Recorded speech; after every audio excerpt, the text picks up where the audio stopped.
Fierce fighters enslaved and forced into a world of violence and brutality, Roman gladiators provided gruesome entertainment for the Roman public, training for months at a time in specialized schools run by wealthy investors who profited from the success of their fighters.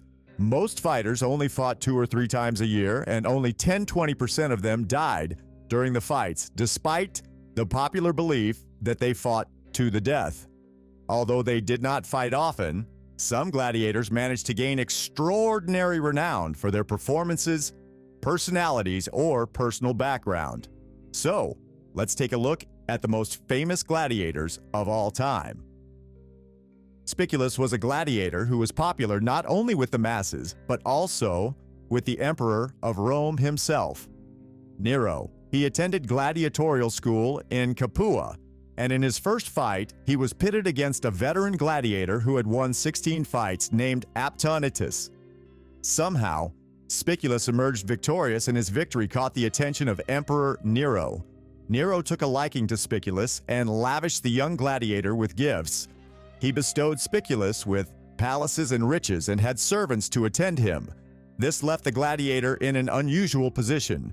He remained enslaved, but still, as a famous gladiator, he lived in luxury and was served by servants who were also enslaved.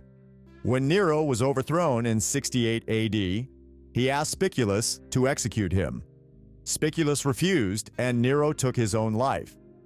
Subsequently, the mob began to overturn and destroy statues of Nero, and, according to the historian Plutarch, used them to crush his friend, Spiculus, to death. Marcus Attilius was an unusual gladiator. He was a freeborn Roman who decided to enroll in a gladiatorial school of his own free will. This made him part of a small but elite group of Roman gladiators who volunteered to fight. It is likely that he did this as a way of freeing himself from debt.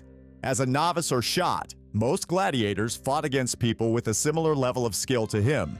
Marcus, however, was matched against Hilarus, a veteran fighter who had won 12 of his 14 fights and belonged to the emperor, Nero. Against all odds, Marcus won by forcing Hilarus to surrender, which marked the beginning of what was to be a brilliant career, as well as the beginning of the legend of Marcus Attilius. He then defeated another volunteer gladiator and veteran of 12 fights, Lucius Racius Felix. The fight is commemorated by graffiti discovered outside the Syrian gate in Pompeii, where Marcus is depicted with his gladius, long shield, shin guards. Flamma rose to fame during the reign of Emperor Hadrian, from years 117 to 138 AD. Flamma, meaning flame, was only his battle name. His real name is unknown, but we know that he was a Syrian soldier who was captured and thrown into the arena to meet a quick death. But Flamma, against all odds, survived not only his first fight, but 34 battles over the course of his career before his death at the age of 30. Flamma gained fame and fortune through his exploits in the amphitheater, and was even offered his freedom on 4 different occasions. But he chose to continue his career as a gladiator. Of the 34 battles in which he took part, he won 21, drew 9, and lost 4. It was an impressive record, but it shows how much his long career owed to the mercy of the referees, who could choose to save a gladiator's life or allow his opponent to strike a mortal blow. Commodus may not be the most famous person on this list, but he may be the most influential, given that he is better known as the Mad Emperor of Rome, who facilitated the downfall of Rome's golden age, than as a Roman gladiator. Commodus was the son of the Roman emperor Marcus Aurelius and became co-emperor with his father at the age of 16. Aurelius ruled well, but when he died in 180 AD, Commodus became sole ruler. It is fair to say that Commodus was not exactly the most popular of emperors. He was thought to be mad, imagining he was the god Hercules, and entering the arena to fight as a gladiator or kill lions with bow and arrow. He reportedly entered the ring 735 times, and although he was not particularly skilled, no rival fighter had the gall to injure or kill a reigning emperor. Commodus was killed on the 31st of December 192 AD when his advisors had him strangled by a champion wrestler when he announced, dressed as a gladiator, that he would assume the office of consulship. This was the highest administrative office under the emperors, which was often assumed by the emperors themselves. Spartacus, the most famous gladiator in all of ancient Rome, was a Thracian who was probably born in the Balkans. At one point, he served in the Roman army before being sold into slavery to train at a gladiatorial school in Capua.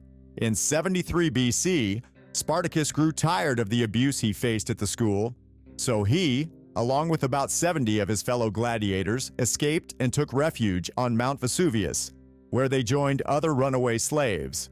There, the gladiatorial band defeated 2 Roman forces in succession before completely overrunning southern Italy. Their forces grew in numbers, and before long, they had over 90,000 enslaved people in what was now an army. Their attempted escape had turned into an uprising known as the Third Servile War. In 72 BC, the year after Spartacus fled, he fought with his new armies against the Romans in Gaul and defeated 2 Roman consuls, presidents of the Senate who commanded the Roman army. Unfortunately for him, he was defeated a year later by the new Roman commander sent against him, Marcus Licinius Crassus, in Lucania. Spartacus died in battle along with most of his army. The gladiatorial games of ancient Rome were a brutal and complex spectacle. While they may be remembered for their violence, gladiators also embodied courage, skill, and even defiance against a harsh system. The image of gladiators as mindless killing machines is a misconception. While their lives were undoubtedly brutal, many gladiators were skilled fighters who commanded respect and even adulation from the crowd. But the legacy of gladiators goes beyond individual stories.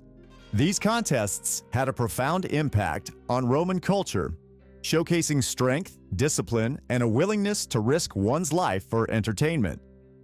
Gladiatorial combat offers a fascinating glimpse into Roman culture, revealing a complex mix of violence, entertainment, and social commentary.